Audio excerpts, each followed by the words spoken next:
Mas na área da educação, o reflexo da sobrecarga informacional na educação se manifesta na condição da transitoriedade curricular. Ou seja, o currículo cada vez mais transitório. Isso se dá por dois fatores. Primeiro, obsolescência.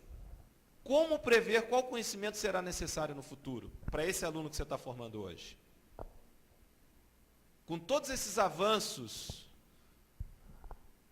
o colegiado de cada curso aqui, na hora que vai elaborar o projeto pedagógico, esse aluno que está se formando hoje, o que ele precisa saber para daqui a 10 anos? Será que o que ele está aprendendo hoje ele vai utilizar daqui a 10 anos? Será que os nossos projetos pedagógicos, consequentemente os nossos cursos, estão preparando o aluno para algo que ele vai ter mais perenidade? Então, esse é um grande problema, porque o avanço científico, hoje o que era considerado muito válido, amanhã já não é. Então você tem um problemão. Né? Em qualquer área isso. E outro grande problema, seleção.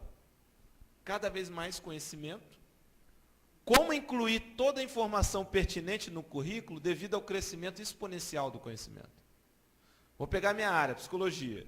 Então você tem as áreas clássicas, psicologia clínica, psicologia do trabalho, psicologia escolar.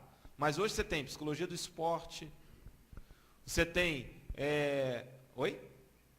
psicologia hospitalar, psicologia jurídica, até agora uma recente psicologia do desastre. Tá? Veja, como é que eu encaixo isso em 5 anos de curso? Não encaixo. Eu não encaixo. E aí, então o aluno também não sabe, não vai aprender, eu fico só naquelas clássicas. Esse é um grande problema, porque o conhecimento vai avançando, vai se tornando cada vez mais complexo, só que eu não posso esticar os cursos, né? Eu não posso, agora é 5 anos, agora é 8, agora é 12, agora é 20. Não dá. E aí, o que a gente vai selecionar para colocar no currículo? O que vai ser o mais importante? São dois grandes problemas que influem nessa transitoriedade curricular. Antigamente a pessoa se formava e a vida dela toda profissional, não precisava fazer um mestrado, pós-graduação, com aquilo básico da faculdade ela ia a vida inteira. Hoje o cara já sai da faculdade já em defasagem, já sai com defasagem. Então, isso tudo são problemas que a gente está vivendo hoje nessa era da informação. Aí, gente, é que entra a importância das habilidades cognitivas. Quer dizer, para responder essas duas questões da transitoriedade curricular, um dos aspectos é justamente a valoração ou valorização das habilidades e competências cognitivas. Por quê? Você tem que desenvolver isso no aluno, o aluno aprender a desenvolver isso nele, e essas habilidades vão permitir ele adquirir conhecimento novo, independente agora de ter a faculdade, o professor, de não ter mais isso.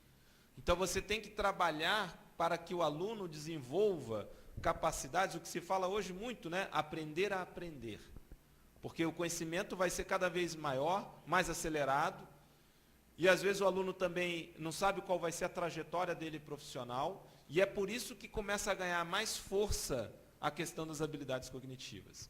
E a gente vai ver isso refletido nos DCNs, nas diretrizes curriculares, e a gente vai ver isso refletido, por exemplo, em instrumentos de avaliação como o ENAD. E aí a gente vê que o ENAD, nesse aspecto, o MEC, ele acerta.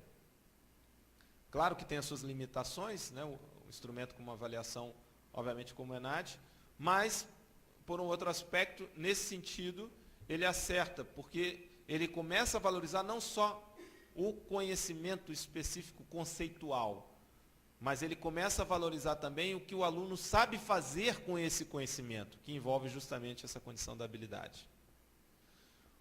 O ENAD ele é estruturado em 3 pilares. Os conhecimentos, propriamente dito, isso de uma maneira geral os cursos atendem, a partir das diretrizes curriculares. A articulação desse conhecimento com a realidade nacional e internacional. Aí, às vezes, você já começa a ter um pouco de dificuldade. E um terceiro elemento, que muitas vezes a gente vê dificuldade dos professores em trabalhar em sala de aula, que são justamente as habilidades cognitivas. O ENAD vai colocar isso. A síntese é, não basta só o aluno saber, ele tem que saber aplicar. Ele tem que saber raciocinar com esses conceitos, princípios, teorias que foram trabalhadas naquela área.